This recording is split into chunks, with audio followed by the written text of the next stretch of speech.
بسم الله الرحمن الرحيم. الحمد لله رب العالمين، والصلاة والسلام على رسوله الأمين محمد وآله وصحبه أجمعين. أما بعد، ikiwa ni usiku wa tarehe 8 mwezi wa Safar mwaka 1448, katika darasa ya tafsir al-Imam Ibn Kathir rahimahullah ta'ala, tuendelea na tafsiri ya suratul Maida na tulifikia aya 68. Allah subhanahu wa ta'ala سمع قل يا أهل الكتاب لستم على شيء حتى تقيموا التوراة والإنجيل وما أنزل إليكم من ربكم. قل يا أهل الكتاب لستم على شيء، سمع إني watu wa kitabu, hamna lenu jambo حتى تقيموا التوراة والإنجيل وما أنزل إليكم من ربكم، mpaka muishike Taurat na Injil na yote mlioteremshiwa kutokamana na Mola wenu. wala yazidanna kathiran minhum ma unzila ilayka min rabbika tughyanan wa kufra, na hakika ulioteremshiwa wewe ewe Muhammad kutokana na Mola wako yatawazidisha wengi katika wao uasi na ukafiri. فلا تأس على القوم الكافرين، basi usiwasikitikie watu makafiri. Kabla ya kuingia katika tafsiri al-Imam Ibn Kathir, nitasoma maelezo katika al-Mukhtasar fi tafsir al-Quran al-Karim ili tuwe na taswira ya hizi aya kabla ya kuingia kusoma maneno al-Imam Ibn Kathir rahimahullah. الله سبحانه وتعالى سمع قل يا أهل الكتاب، أي قل أيها الرسول، وأنبيه متومه أني واتوا وكتاب، لستم على شيء، أي لستم أيها اليهود والنصارى على شيء من الدين المعتد به، همنا lenu jambo enyi mayahudi na manasara, wala hampo katika chochote katika dini inaozingatiwa kuwa ni dini. Bimaana ile dini mlionayo haizingatiwi kuwa ni dini ya sawa. hatta tuqimu at-taurata wal-injila wama unzila ilaykum min rabbikum, ay hatta ta'malu bima fi at-taurati wal-injil وتعملوا بما أنزل عليكم من القرآن الذي لا يصح إيمانكم إلا بالإيمان به، mpaka mtendee kazi yaliyomo katika Taurat na Injili, na kadhalika mtendee kazi yale mlioteremshiwa katika Qur'an, ambayo haisihi imani ya mtu yoyote yule mpaka akiamini kitabu hiki. Kisha Allah subhanahu wa ta'ala akasema, wala yazidanna kathiran minhum ma unzila ilayka min rabbika tughyanan wa kufra fala ta'sa 'ala alqawmi alkafirin. قال ولا يزيدن كثيرا من أهل الكتاب الذي أنزل إليك من ربك طغيانا إلى طغيان وكفرا إلى كفر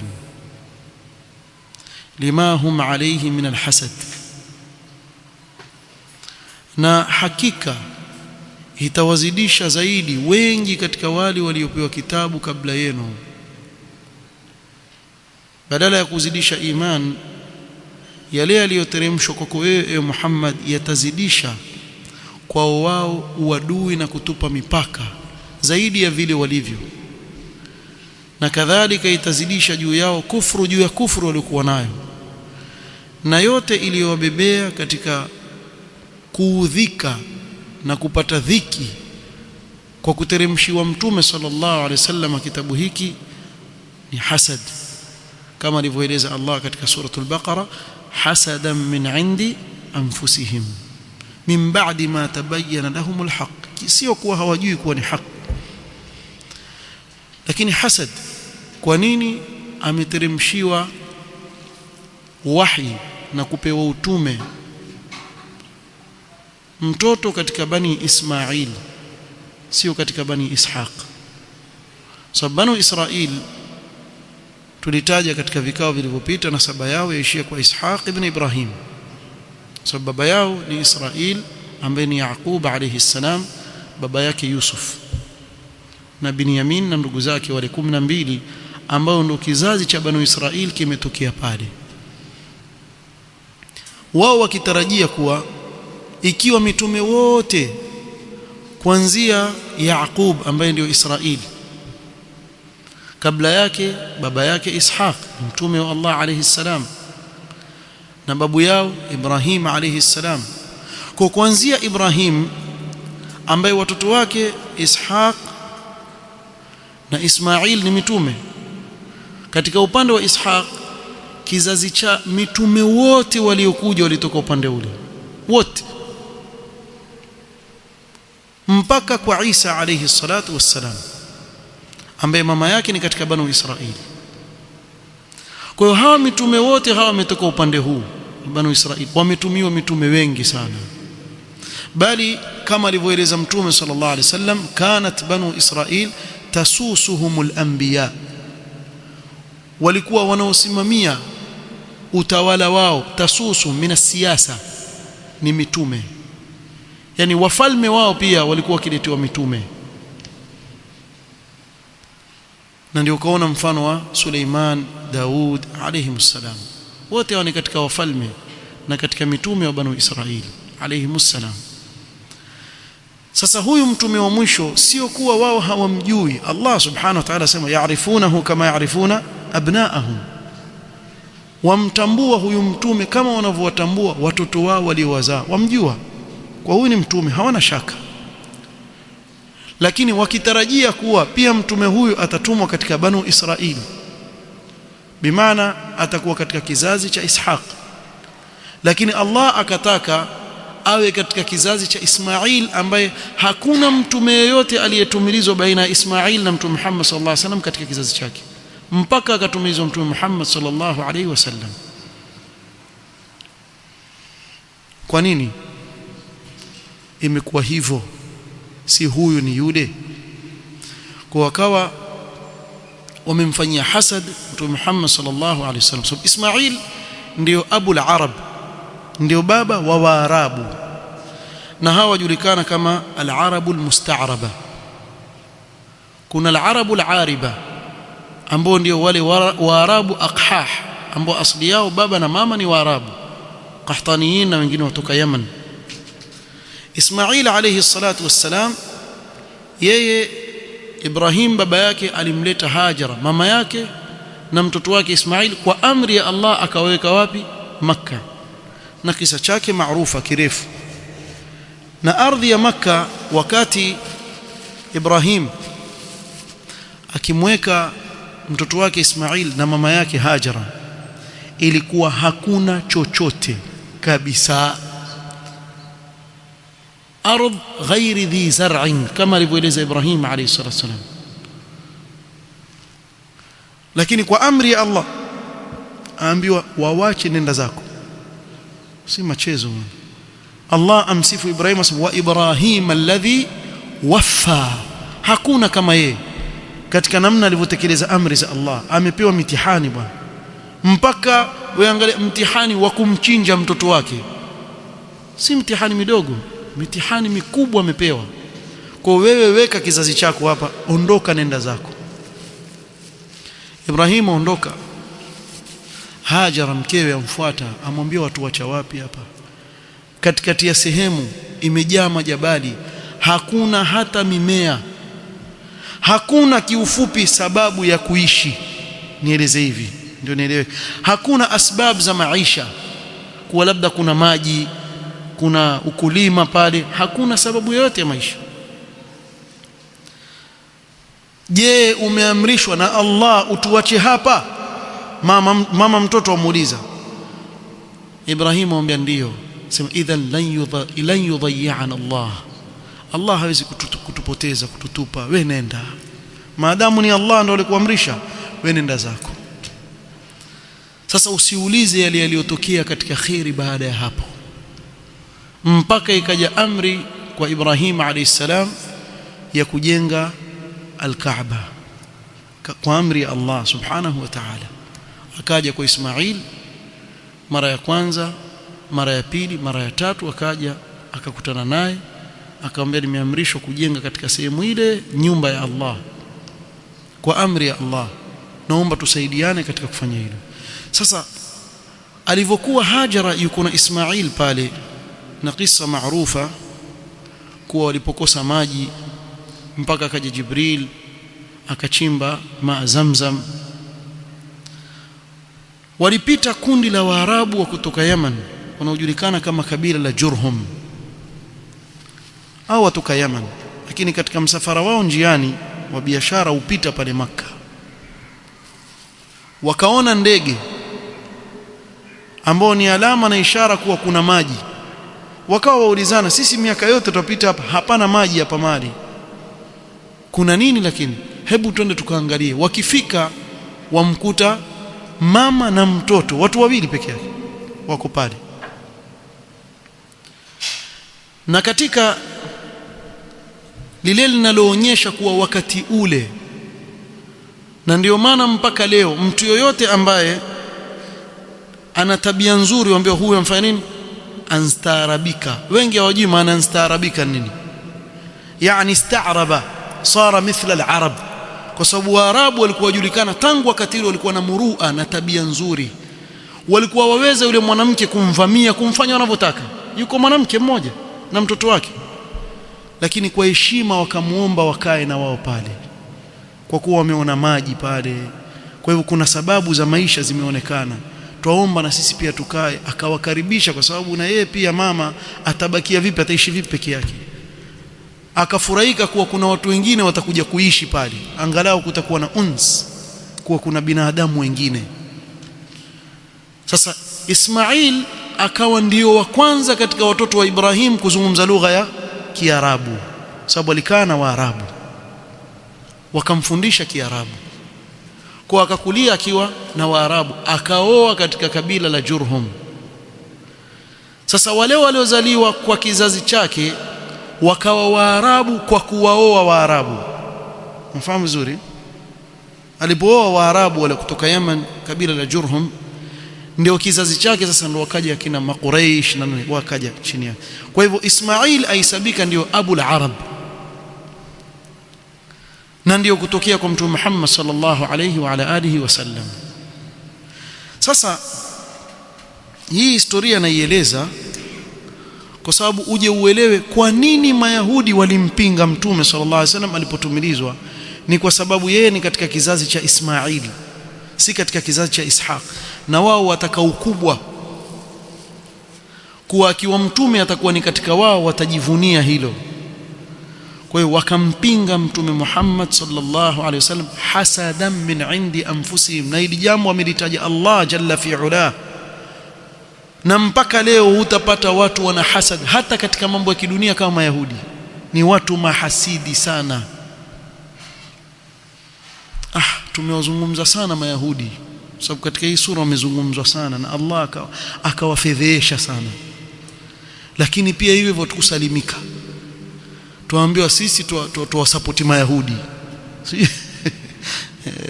Allah almusta'an. Ni mtu akitaka kutukana bwana akuchagulii tusi, basi tutakupa akusingizie jambo, basi muhimu wewe watu kuone mbaya tu. Asema hakuna watu duniani wana roho mbaya za uhasidi kama hawa Mayahudi. Ni watu wana hasad. Hata mahali popote wewe ukifanya biashara, ukisikia Myahudi amekuja hapo, basi wasikitikie wale wafanya biashara pale. Mimi niliwaambia ikiwa wataka kuwatesa watu, chukua Mayahudi 10, wanawake 5 na wanaume 5, kisha watupe kama kuku vile wazaane pale, kisha utaona wewe baada ya miaka 10 wale watu watakavoteseka. Ni watu hawakai mahali isipokuwa Allah wayasauna fil ardi fasada, shughuli yao kuleta ufisadi tu, uharibifu tu. Na hili Allah amewakadiria wako hivyo, hawezi kubadilika. Usione hata wewe yule Myahudi kuwa rafiki yake ni kama nyoka. Ile siku ambayo atakupata atakuuma kutia sumu kulie mbali, usifikirie aweza kuwa rafiki yako hata siku moja. Wallahu almusta'an. Kwa hivyo hili jambo la kuwa Mtume sallallahu alaihi wasallam kateremshiwa kitabu kilichokuwa bora kabisa likawa la wazidishia hasira na uadui dhidi ya Mtume Muhammad sallallahu alaihi wasallam. Kisha Allah akasema katika aya inayofuata, innal ladhina amanu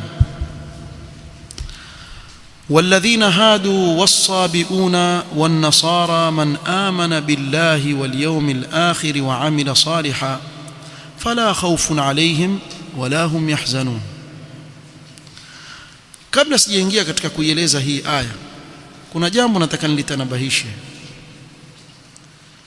Wakati mwingine mustashriqin, waitwa almustashriqin, hawa watu wameusoma Uislamu katika kufar kwa ajili ya kuharibu Uislamu. Yani kuna watu waja wasoma katika nchi za Kiarabu haswa, pengine aweza kusoma Azhar, aweza kwenda kusoma nchi yoyote, aweza kusoma na jamia haswa, akajifanya ni Muislamu, akasoma akamaliza, kumbe yeye ametumwa, kazi yake yeye ni ausome ule Uislamu na waujua Uislamu, aweza kukutia kwenye mkorogo wewe ukashangaa. Yajua Sahih al-Bukhari, yajua Muslim, au jua Uislamu vizuri sana, lakini si Muislamu.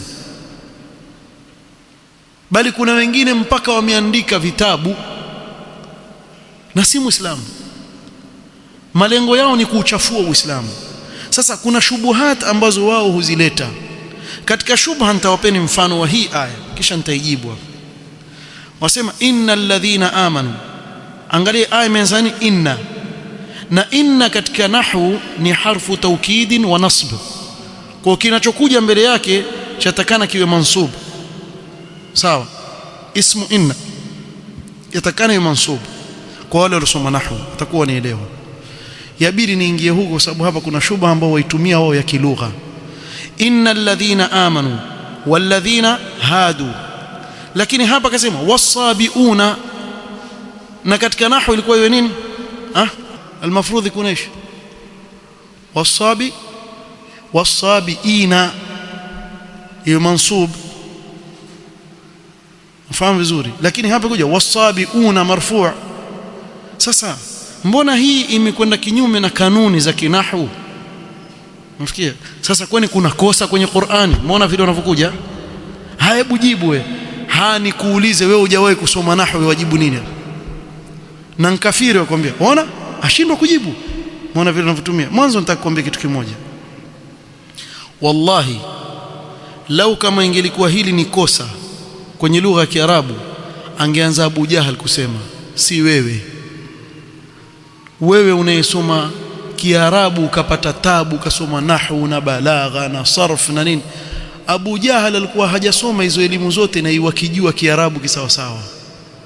Namna Makuraish walivyokuwa kimtafutia makosa Mtume Muhammad sallallahu alaihi wasallam, hawawezi kuacha sehemu ina makosa katika lugha kisha wao wainyamazie.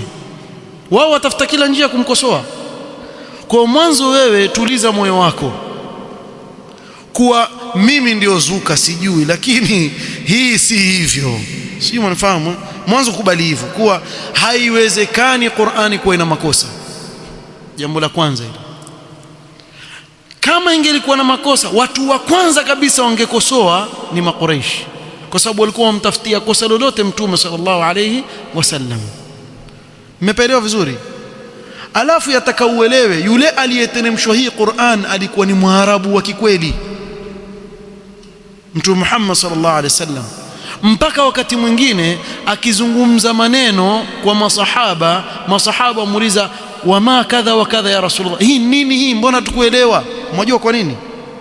Kwa sababu yale maneno hata masahaba hawajawahi kusikia na Mtume sallam yasema, na masahaba atakauelewe ni Waarabu na wazungumziwa maneno na hawayaelewi mpaka wamuulize Mtume sallallahu alaihi wasallam awaambie kuwa maana yake ni kadha wa kadha.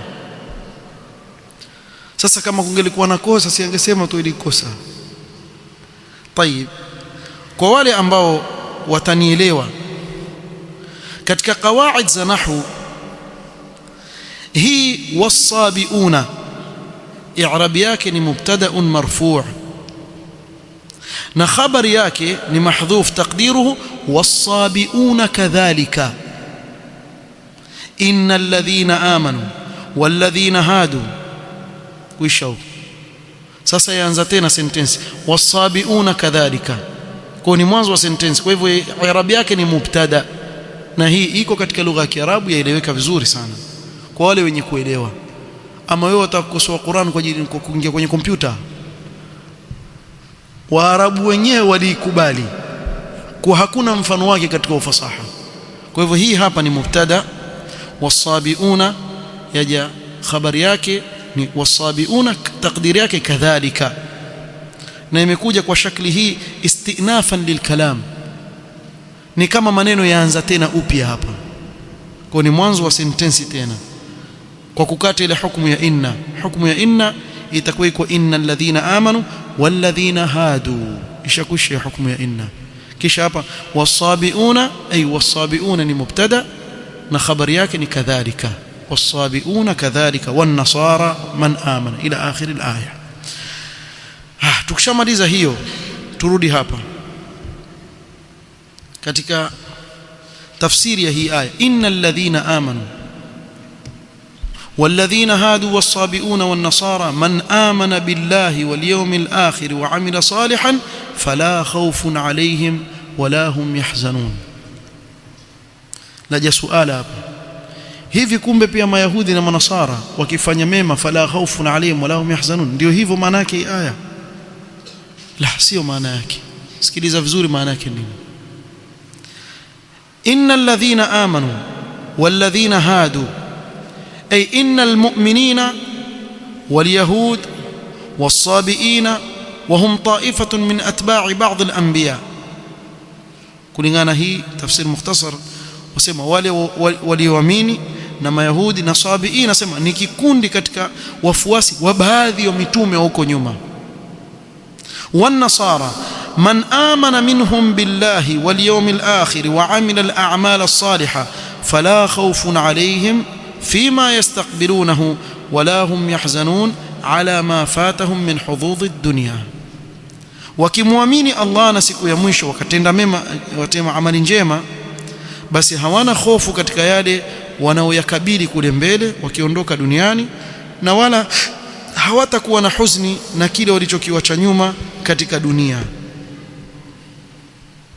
Al-Imam Ibn Kathir rahimahullah ta'ala akieleza hii aya kama tutakavyoona hapa mbele, asema wal maqsudu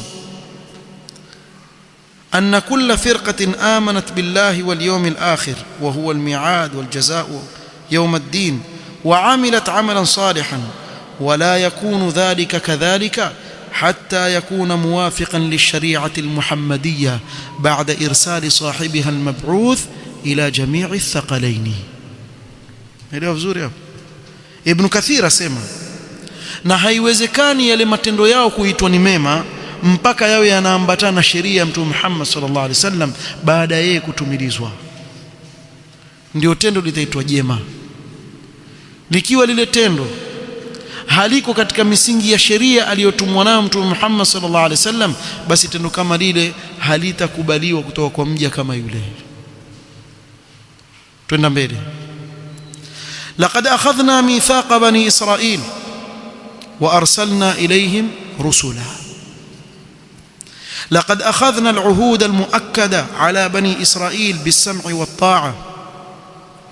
tumechukua ahadi zilizotiliwa mkazo kwa wana wa Israeli, banu Israeli, kuwa watasikiliza na kutii. Wa arsalna ilayhim rusulan litablighihim shar'a Allah, na tukawatumilizia mitume wengi kuwafikishia wao sheria ya Allah.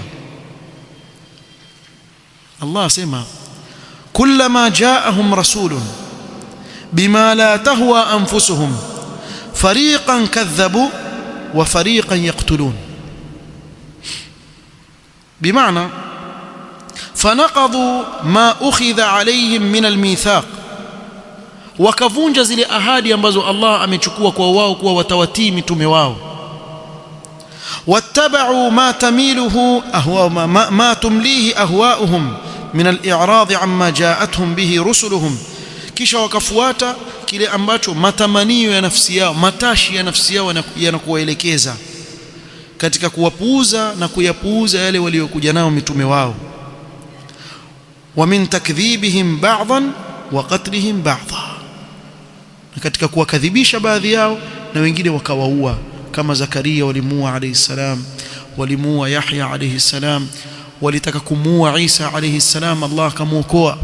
Lakini hao ni wauaji wa mitume, na wala leo haishangazi ukawaona kuwa ni wauaji wa watu wa kawaida.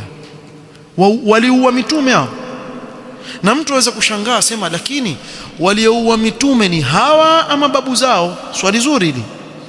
Kwa nini Allah asema wataqtuluna al-anbiya bighairi haqq? Na hii aya imeshuka kwa Mtume Muhammad sallallahu alaihi wasallam kwa watu ambao babu zao ndio waliofanya kile kitendo, si wao. Lakini Allah azungumzia wao kuwa nyinyi mwaua mitume bila ya haki. Wanawavioni wasema liannahum radhu bidhalika, kwa sababu wao waliridhia jambo hilo la babu zao kuwaua mitume. Bali kwani alisalimika Mtume Muhammad sallallahu alaihi wasallam? Si wao waliompa sumu wakataka kumuua Mtume sallallahu alaihi wasallam?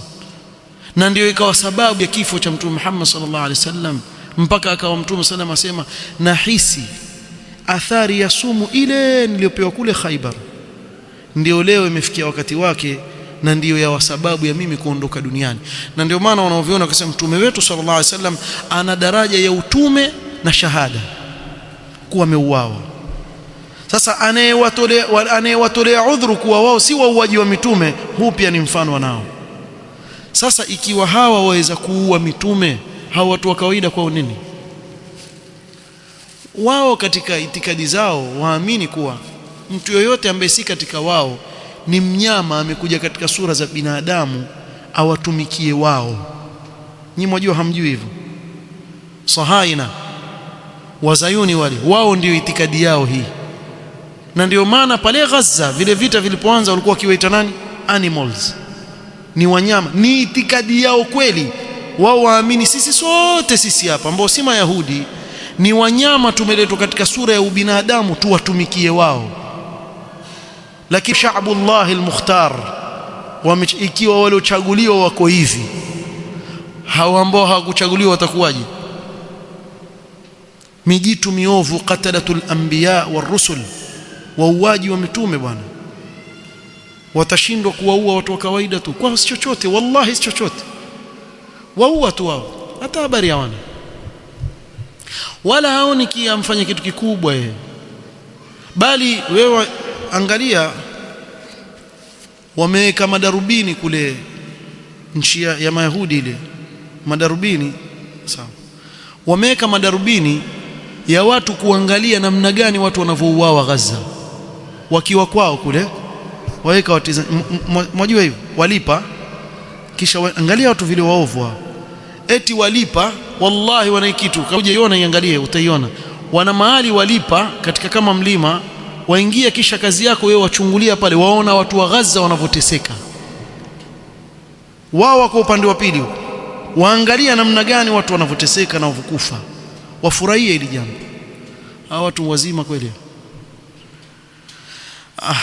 Mayahudi hao jamaa. Asemaje Ibn Kathir kuhusu Mayahudi? Sikiliza hapa sasa.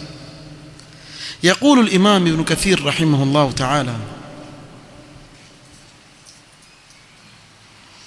يقول تعالى: قل يا محمد يا أهل الكتاب لستم على شيء، أي من الدين، بمعنى hamna lenu jambo katika dini yenu mnaoifuata, hiyo haizingatiwi mbele ya Allah.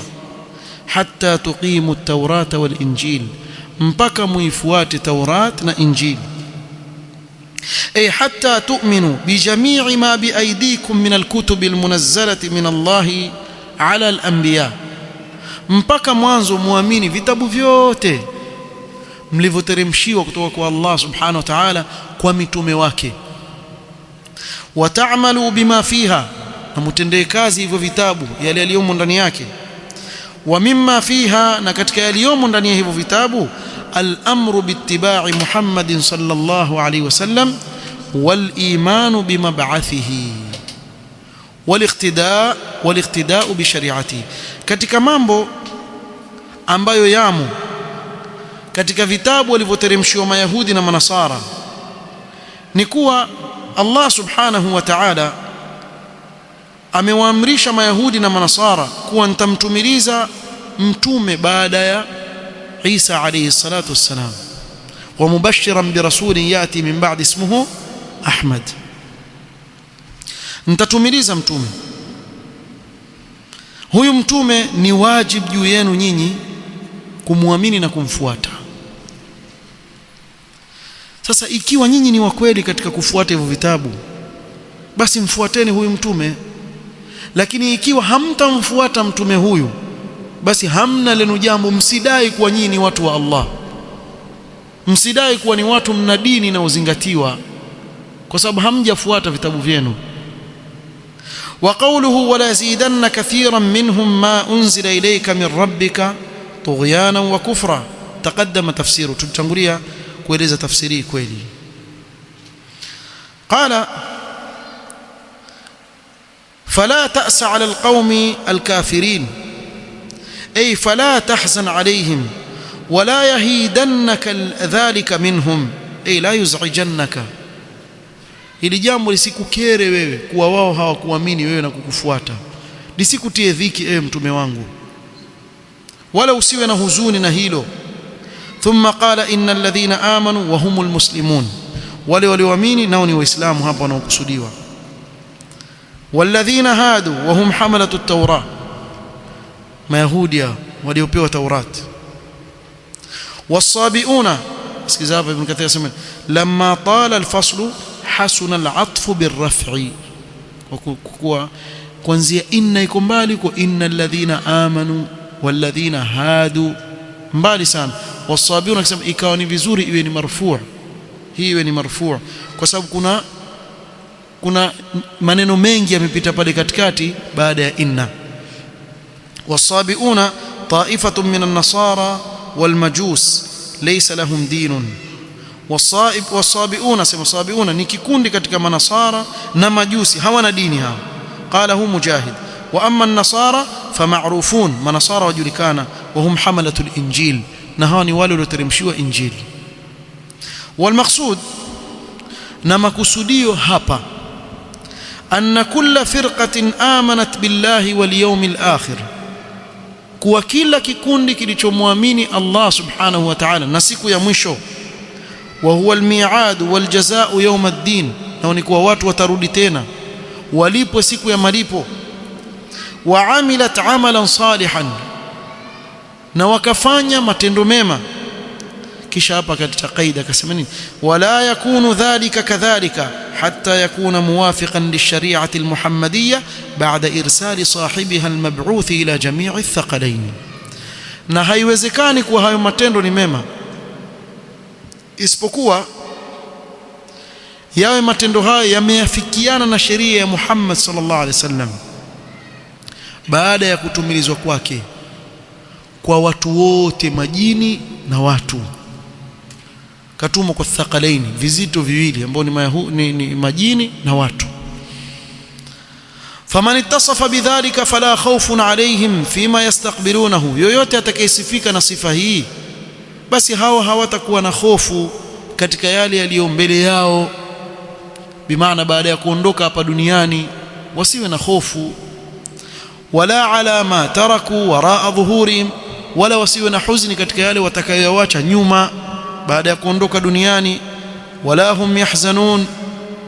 Waqad taqaddama al-kalamu على نظيرتها في سورة البقرة بما أغنى عن إعادته ها هنا. ثم tulizungumza kule mazungumzo marefu katika sura al-Baqara, waweza kurudi kule yatosheleza hili.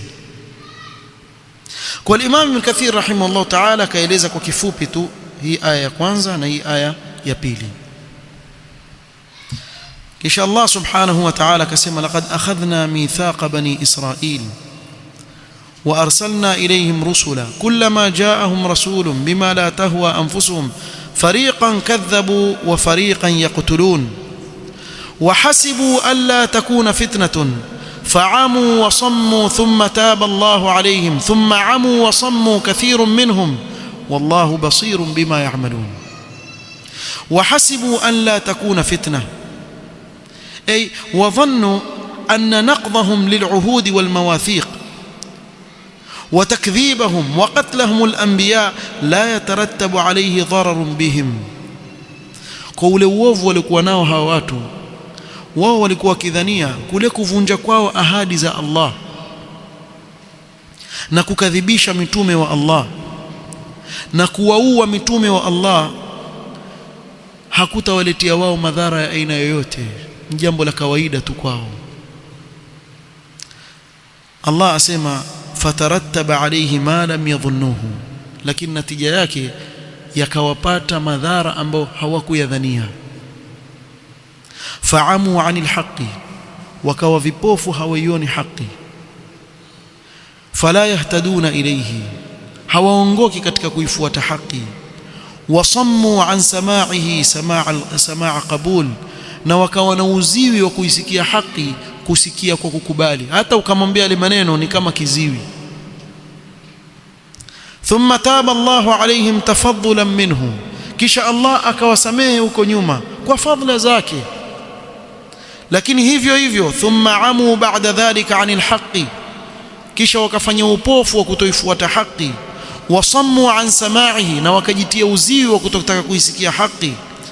Hadatha dhalika likathirin minhum, hili limewapata wengi katika Mayahudi. Wallahu basirun bima ya'malunahu la yakhfa alayhi minhu shay'un wa sayujazihim alayhi, na Allah subhanahu wa ta'ala ni mwenye kuyaona yale wanaoyafanya, hakuna kinachofichikamana na yeye Allah subhanahu wa ta'ala, na atawalipa kulingana na matendo yao. يقول الإمام أبو الفداء ابن كثير رحمه الله يذكر تعالى أنه أخذ العهود والمواثيق على بني إسرائيل على السمع والطاعة لله ولرسوله.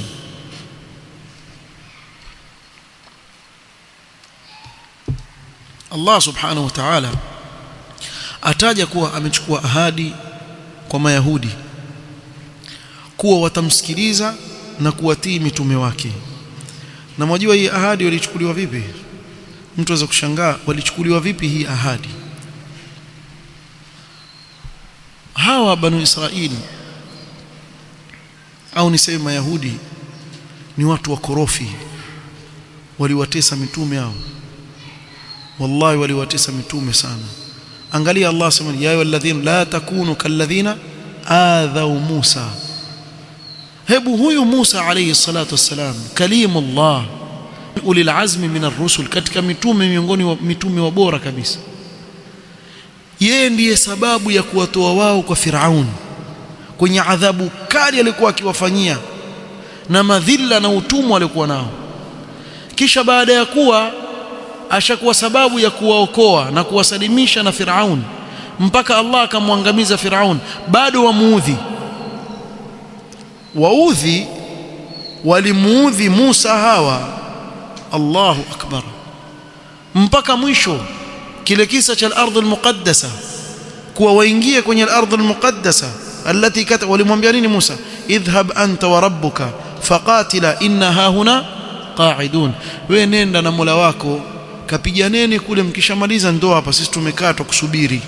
Si wajifanya wapenda kutuingiza sisi kwenye vita, nenda wewe una watu shekhe. Na Musa aondoka duniani akiwa amewaita watu wake fusaq. Qala rabbi inni la amliku illa nafsi wa akhi fafruq bainana wa baina alqawmil fasiqin, akawaita ni fasiqin, kabla ya kuondoka duniani Musa alayhi salatu wassalam, awaita watu wake namna hiyo. Sasa hawa walikubali vipi ahadi hii? Allah subhanahu wa ta'ala hilo pia akalieleza, warafa'na fawqakum at-tura khudhu ma atainakum biquwwa. Walinyanyuliwa jabali bwana juu yao. Muona jabali liko juu ya hewa, juu yao, mutakubali ama hamkubali niwaangushie? Wallahi wafanywa hivyo. Warafa'na fawqakum at-tura, na katika nyingine warafa'na fawqahum at-tura bimithaqihim. Kwa hivyo hawa mpaka wamefanyiwa hivyo ndio wakakubali kuchukua ile, na hivyo hivyo kaivunja. Salala, watu gani hawa? Isiji mijitu hii, subhanallah. Watu kuwa maadamu wako duniani mtapata taabu nyinyi. Wallahi mtapata taabu sana, si wako mpaka wamenyanyuliwa jabali ndio wakubali ahadi ya Allah kuwa sawa, tumekubali. Lakini nisema nini? Qalu sami'na wa asaina, sio sami'na wa ata'na, sami'na wa asaina. Wako hivyo. Sasa walichukua ahadi hiyo kweli, lakini hiyo ahadi wakaivunja. Fanaqadhu tilka al-uhud wal-mawathiq wattaba'u ara'ahum wa ahwa'ahum, wakavunja zile ahadi zote walizoahidi, wakafuata rai zao na matashi ya nafsi zao. Waqaddamuha ala shara'i, wakatanguliza matamanio ya nafsi zao juu ya sheria walizoteremshiwa na Allah subhanahu wa ta'ala. Na nyinyi waangalieni, walipoambiwa wasifanye kazi siku ya Jumamosi walifanya nini?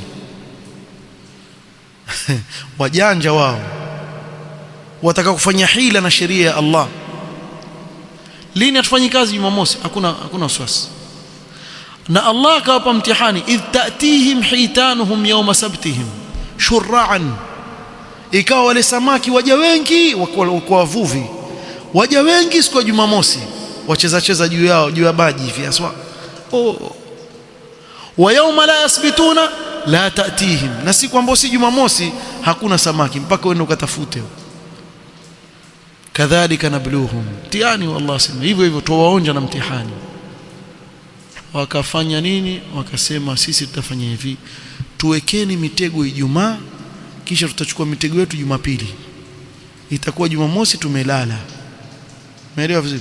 Sasa kama ni neti, mwaziweka neti Ijumaa, si Jumamosi samaki watakuja, wakija wale samaki waingia kwenye neti. Lakini nyinyi hamfanyi kazi, nyinyi mlifanya Ijumaa, si ndio? Alafu ikifika Jumapili kwenda kuchukua neti zenu zikiwa zimejaa samaki, wafanya ujanja katika sheria ya Allah subhanahu wa ta'ala. Allah akawageuza matumbiri, qulna kunu qiradatan khasiin, wakageuzwa matumbiri. Kwa walikuwa wakitanguliza akili zao juu ya sheria ya Allah. Fama wafaqahum minha qabiluhu wama khalafahum radduhu, kile ambacho chaafikiana na matamanio ya nafsi yao wakikubali, kile ambacho chenda kinyume haiki hawakikubali. Wama ashbaha ahli albid'a bilyahud, na ahli albid'a wamefanana sana na vitendo kama hivi walivyokuwa navyo Mayahudi. Kuna mangapi katika maamrisho ya Mtume sallallahu alaihi wasallam ya wazi kabisa ambao hawayakubali, lakini kile ambacho wakitaka wao basi watakitafuta kwa njia yoyote ile. Angalia hii iko hii, naweza kutoa mifano kadhaa hapa. Mfano mmoja nitawapa. Mtume sallallahu alaihi wasallam amekataza watu kujenga juu ya makaburi. Naha an-nabiy sallallahu alaihi wasallam anil bina'i ala al-qubur. Hao jamaa wafuata, siko wazi lakini haifuati.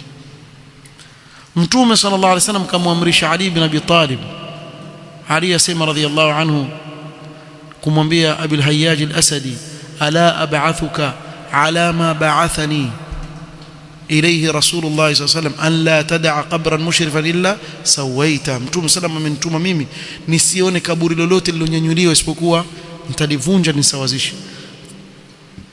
Waweza wa jamaa wakiambiwa hii hadithi wakaifanyia kazi? Siko nyingi tu.